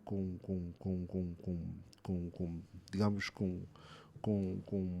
de outra forma e chamar mesmo assim a liderança, não é? Envolvendo todos os pelouros que teriam e terão responsabilidades nisso, principalmente a distribuição de águas, o tema do saneamento. Quer dizer que se nós resolvemos estes problemas a montante, depois lá à frente rapidamente teremos os números a baixarem, né? Porque não é, por exemplo, com medidas como aquela que vimos ali da Mabunda, não é? Porque nós depois às vezes somos desproporcionais nas medidas e ignoramos todos os outros impactos, não é? Portanto, e mais do que a medida em si, não acautelamos as contramedidas para aquela própria medida, não é? Portanto, eu creio que a situação está perigosa e merece outro tipo de intervenção. Ainda, esta situação que o Adebayo rematou está perigosa. Pode ser também, o Adebayo falou na imagem de Angola e num tema anterior falávamos de investimento estrangeiro. Pode condicionar algum investimento estrangeiro, a vinda, por exemplo, do turismo que se está a promover, a imagem de Angola, a vinda de mais turistas. Um país com um surto de cólera leva uma má imagem para fora e andamos aqui num país a duas velocidades? Bem, certamente que não ajuda, mas também uma coisa é certa, né? Os investidores, e há vários níveis e perfis de investidores, né? Quando têm suas intenções de investimento, olham também no enquadramento regional, não é? E eles têm informações sérias, não é? Portanto, há riscos, não é? Portanto, essas ameaças são inerentes, não é? Ao contexto e que eu ainda falo em questão regional, só aqui temos também dados de números de cólera a subirem, por exemplo, em países como Moçambique e também na RDC, né? No caso RDC, sim. País vizinho. Pois. Agora, o que eu acho é sempre melhor prevenir do que remediar. Nós sabemos que a causa, não é, da cólera é o vibrião colérico e que são temas relacionados com água e alimentos infectados e mal higienizados, que é uma situação com a qual vivemos há muito tempo, não é? Nós sabemos. Agora, a mim, e ainda não estou esclarecido, não é? Porque nós vivemos essa situação já há bastante tempo. A gente olha para os nossos mercados, vê os níveis de urbanização e de saneamento dos nossos bairros. Isto convive conosco há muito tempo. E a questão é saber o que correu mal, o que é que não é? Onde é que se falhou, o que é que aconteceu concretamente, né? Porque definitivamente para isto não ocorrer antes, haviam mecanismos de proteção, né? O que é que ocorreu? É a primeira questão. A outra questão, ocorrendo, Portanto, a mim parece-me que não estão a ser eficazes as medidas de correção, né? O damage control, não é? E aqui, apesar de concordar com a de Baio em relação ao escalar, portanto, nós dissemos no início que, eu propriamente dito que no início, quando se detectou o problema aqui num dos bairros de Cacoaco, eu acho, portanto, eu defendi que era necessário, naquela altura, ser gerido ao nível local. Porque temos de ter capacidades locais para resolver isso. E talvez muitos dos problemas estão ali. Não se dão capacidades, não se atribuem condições e capacidades para localmente gerir os problemas. Quem está distante tem uma outra perspectiva, não tem a visibilidade de todo, e só propagamos o problema. Como estava a referir, apesar de concordar que o envolvimento do mais alto magistrado da nação se imponha neste nível, mas eu acho que é a altura também e sobretudo tanto defendo no sentido de ser catalisador, né, das grandes, de assegurar que as várias sensibilidades e perspectivas de análise e solução do problema sejam ouvidas, né? Porque eu acho que, portanto, aqui obviamente é mais para resolvermos e sairmos do problema em que nos encontramos. Nós temos que ouvir os técnicos, né? Portanto, não são os políticos que vão resolver, eles vão facilitar, devem facilitar, mas creio que é importante buscar e ouvir as pessoas melhor capacitadas para resolver o problema, que nem sempre são os políticos. Portanto, isto tem uma especialidade médica, né, saúde pública, e temos que saber quem é o Messi, quem é o Ronaldo desta pessoa, desta matéria, estando cá ou lá fora, temos que envolvê-lo para resolver. Portanto, e ali o envolvimento de quem manda e pode mobilizar os meios é fundamental para dar o apoio, porque podemos estar a perder esta causa. Mas, para além de reparar, é fundamental depois perceber o que é que de facto ocorreu, esteve na base disso, porque era um problema que estava resolvido, aparentemente, para que não nos assustemos, né, daqui a mais um ano estejamos a correr. Uma das questões que se colocam, pelo menos a nível de alguns especialistas e não só, é que houve um alerta entre 2017 e 2018 e na altura foi ativada a Comissão Multissetorial do Combate à Cólera, e a questão que se coloca é, de lá para cá, de 2017, 2018, que trabalho é que se fez em termos de prevenção, e a questão que eu coloco ao Gustavo da Conceição: terá falhado a questão da prevenção para chegar à situação que hoje se vive? Bom, não sei exatamente o que é que terá falhado. Sei que uma situação destas revela que em algum momento, quer na dimensão sanitária, quer na dimensão social, em algum momento nós falhamos. Portanto, estou inclinado para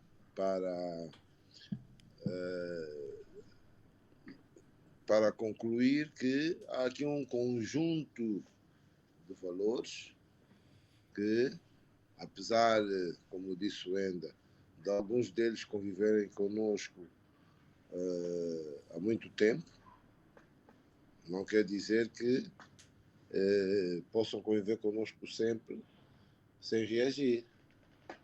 E a questão fundamental é esta: é que nós vivemos muito tempo no risco, em cima do risco. Podíamos ter aproveitado esse tempo para nos afastarmos do risco. Bom, mas o importante agora, do meu ponto de vista, não é esta análise. Esta análise vai ser importante na avaliação e na equação, mas como já estamos no problema, tem que haver um conjunto de outras prioridades para atacar o problema de frente. E o que é facto é que até aqui, não é? Até aqui fomos digamos, perdendo as batalhas. Não é? Tentamos controlar Cacoaco, passamos a Luanda, tentamos controlar Luanda, passamos o Bengo, tentamos controlar o Bengo, e neste momento estamos quase pelo país todo, e portanto é preciso realmente olharmos para isso e atacarmos enfim, com todo o nosso potencial, para ver se estancamos isso num sítio e que iniciamos o processo de regressão, não é? Para que, uma vez resolvido o problema, possamos então equacionar as soluções que impedirão ou dificultarão mais o reaparecimento da cólera entre nós. Eu acho que neste momento, para além do dever de solidariedade com as famílias enlutadas, não é? Temos mesmo que continuar a encorajar os profissionais de saúde que estão envolvidos nesse combate, na linha da frente desse combate. Temos também que fazer mais apelos à necessidade de limpeza, as empresas de limpeza, as empresas à volta dos bairros, aos cidadãos, a necessidade de cuidarmos bem da nossa limpeza e afastarmos as nossas crianças do lixo, a necessidade de cumprirmos as orientações que aqui e ali tenham vindo do governo nessa matéria, por causa da higienização, não é? E também temos preocupações com essa questão da distribuição e do controle da qualidade da água. É bom controlar as fontes, é bom ver, por vezes, aparece uma água castanha a ser distribuída por caminhões aí nas famílias. Uma pessoa não sabe muito bem para qual é a origem dessas águas. E, portanto, é preciso ter um controle de qualidade. E, a meu entender, também, numa perspectiva estratégica, para começarmos uma vacinação massiva mesmo, aos grupos vulneráveis, quer dizer, para pessoas que habitem em zonas de risco, em áreas suburbanas ou periurbanas, possam constituir, enfim, áreas problemáticas, para ver se conseguimos controlar o surto, porque o surto está a passar de limites de surto, está a passar mesmo para limites perigosos. Geograficamente já está praticamente em todo o país. Portanto, os números, se um ou dois, se uma ou duas mortes resultantes deste surto era muito, nós já vamos num número absolutamente inaceitável. Temos que controlar, temos que fazer mais e melhor para ver se chegamos ao momento de inversão da evolução da cólera no nosso país. Obrigado, Gustavo da Conceição. Estamos já a caminhar para o final deste Jornal 7 Dias. A cólera é uma questão de todos e que merece o envolvimento também de todos para o combate e o controlo deste surto que preocupa todo o país. Que recados é que temos para hoje? Vou começar pelo Adebayo Vuns, os recados para esta edição.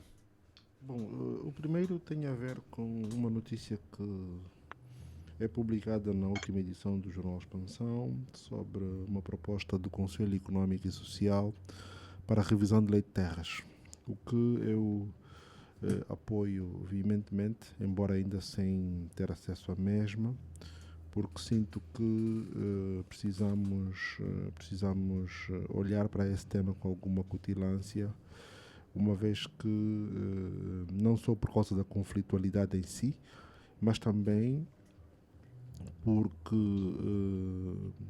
nota-se hoje uma grande procura por terras e entretanto foram constituídos vários latifundiários, mas sem uso quase nenhum de terras que continuam completamente ociosas contra a procura para o seu melhor aproveitamento em termos económicos. O meu segundo recado vai para uma nota do Tribunal de Contas que dá conta do parecer da Conta Geral do Estado de 2023, em que se nota uma redução das recomendações quando comparadas com os anos anteriores, o que é um sinal importante e positivo do ponto de vista da gestão das finanças públicas. O terceiro vai para, no fundo, nós estamos num período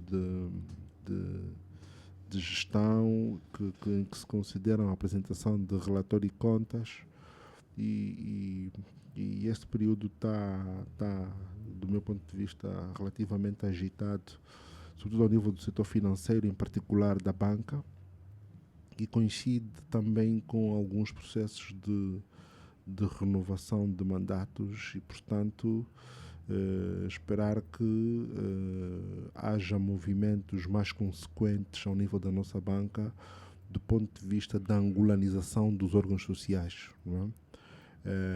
E a necessidade que é também premente ao nível das empresas de consultoria, no sentido de termos uma participação mais efetiva de angolanos na liderança da banca e também de algumas empresas em setores estratégicos.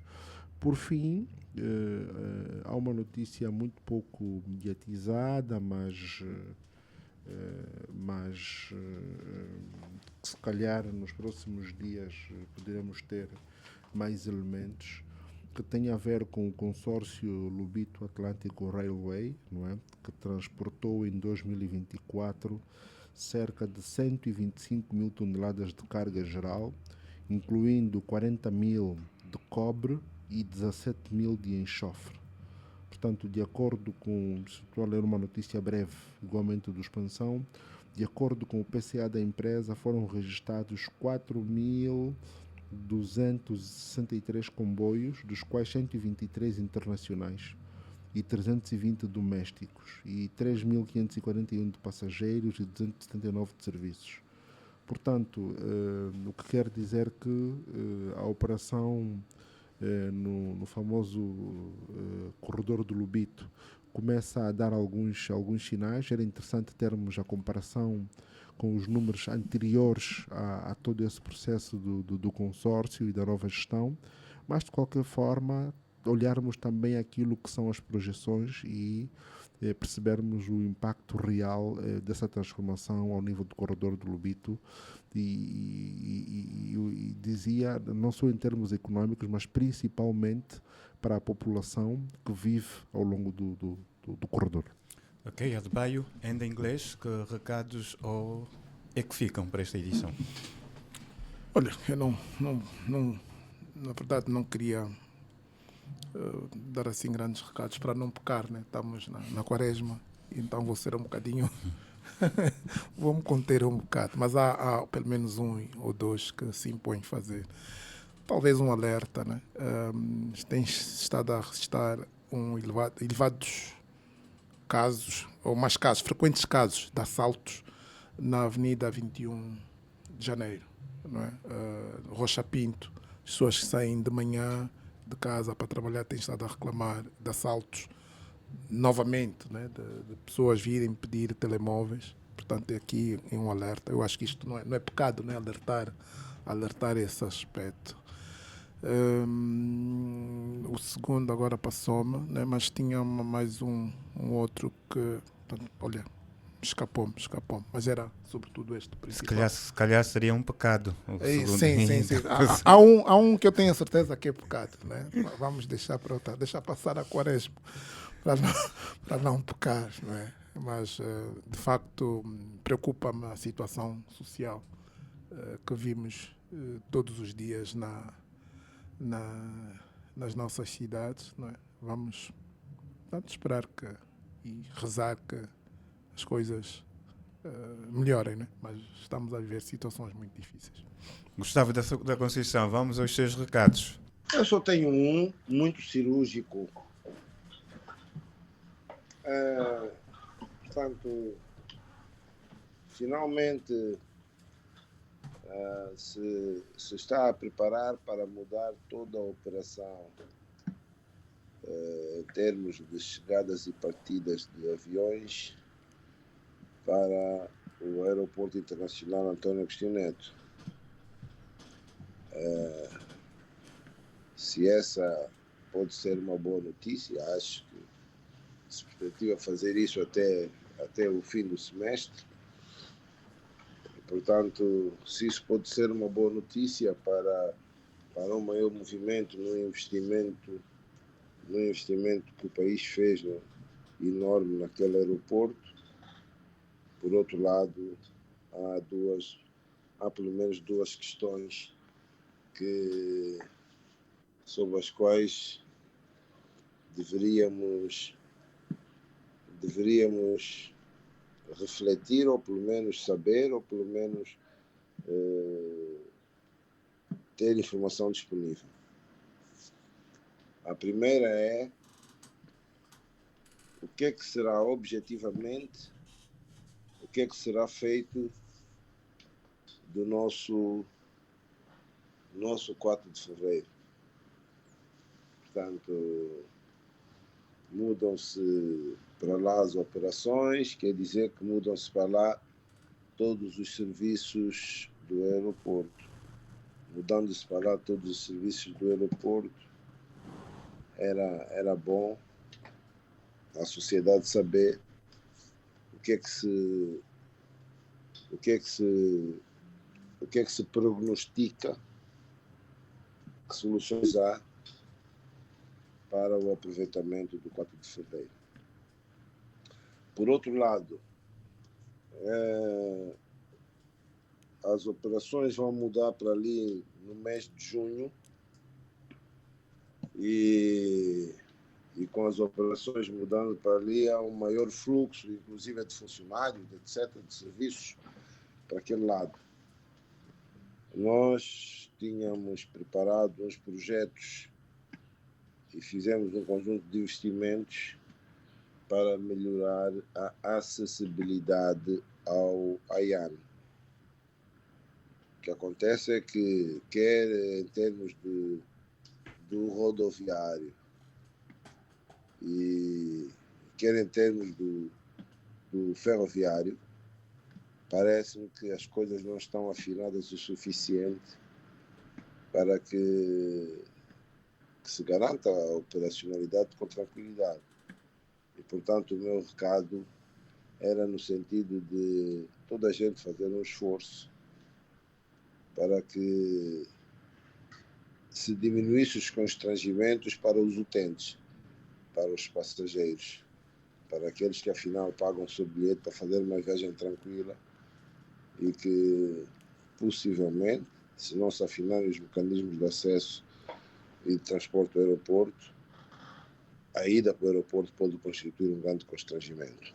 Obrigado, Gustavo da Conceição. Ficaram aqui os recados para esta edição e vamos terminar a última edição do mês de março, mês dedicado às mulheres, mas com certeza vamos continuar a dedicar atenção às Nossas Senhoras ao longo de todo este ano de 2025.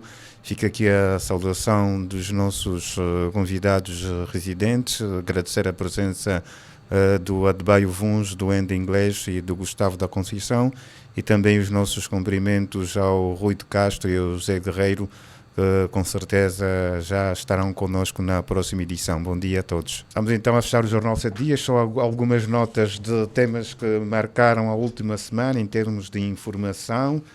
A condenação dos cidadãos que foram acusados de planear atentados terroristas o ano passado, que tiveram penas que foram de 3 a 15 anos de prisão efetiva, 15 anos para o líder deste grupo. A semana passada também o Conselho de Ministros apreciou a criação do Observatório Antiterrorismo, Observatório Nacional Antiterrorismo, e foi também destaque, já que o Gustavo avançou, é a notícia da conclusão das operações internacionais para o novo aeroporto, o Aeroporto Internacional Dr. António Agostinho Neto. Foram alguns dos temas que marcaram a última semana em termos de atualidade informativa. Semana também ficou marcada pela derrota de Angola diante de Cabo Verde por 1-2 na qualificação para o Mundial de 2026. Estamos assim a terminar o Jornal 7 Dias, a semana em retrospectiva. Os cumprimentos são da Direção de Informação da LAC. A técnica foi garantida pelo Emanuel Catelina e o Ricardo Dias. Na apresentação, moderação esteve o José Silva. Mais uma vez, bom dia. Continua na nossa sintonia, já sabe. Ouça a LAC e viva a vida com prazer. Jornal 7 Dias. A semana em retrospectiva. A de Baio Vuns, Gustavo da Conceição, José Guerreiro, Andy Inglês, Rui de Castro. Análise e comentário. Jornal 7 Dias. Aqui na LAC.